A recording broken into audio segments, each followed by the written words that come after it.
कराची से अहम खबर है। गैर कानूनी तामीरात केस में सिंध हाई कोर्ट का बड़ा हुक्म। गुलशन इकबाल 13D में गैर कानूनी तामीर अलीजा आर्केड मिसमार करने का हुक्म दे दिया गया है। शाहिद हुसैन से इस बारे में मजीद जान लेते हैं। शाहिद, बताइएगा अदालत ने क्या अहकाम दिए हैं? जी बिल्कुल, गुलशन इकबाल 13D1 में जो अलीजा आर्केड के गैर कानूनी तामीरात के हवाले से केस की समाप्ति आज SPC के हुकाम अदालत में पेश हुई। उन्होंने अदालत से बताया कि ग्राउंड पर प्लस 3 की इस इमारत में तामीरात की इजाजत थी, लेकिन 5 मंजिला इमारत बना दी गई। 1 मंजिल इसकी पहले पर मसमार कर चुके हैं और 4थी मंजिल जब गिराने गए तो वहाँ बच्चे आ गए थे। इस पर अदालत ने बर्मी का इजहार किया कि आप लोग क्या बच्चों से डर गए हैं, और बिल्डर ने अगर गैर कानूनी तामीरात की तो उनके खिलाफ जो है अब तक कार्रवाई क्यों नहीं की गई।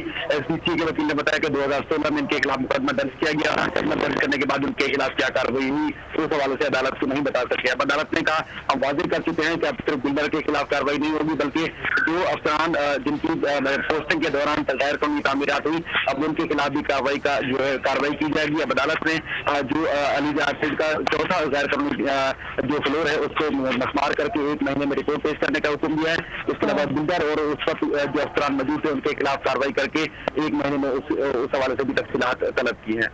ठीक है शाहिद, बहुत शुक्रिया आपका। सब्सक्राइब करें और बेल दबाएं ताकि कोई खबर रह न जाए।